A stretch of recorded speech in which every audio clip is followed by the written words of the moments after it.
వైదికమైనటువంటి మార్గంలో ఈ ప్రయత్నంలో తల్లి యందు పెద్ద బాధ్యత పెట్టింది శాస్త్రం.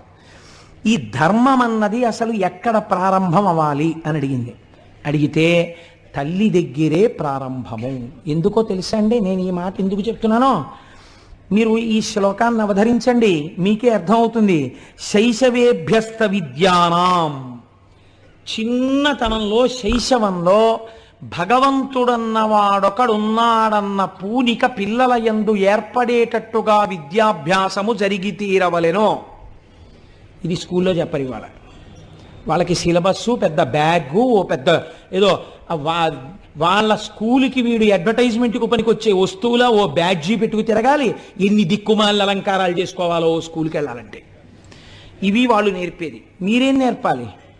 మీరు పునరావృత్తి రహిత శాశ్వత శివ సాయుధ్య స్థితికి కావలసిన విద్య ఇంట్లో నేర్పాలి.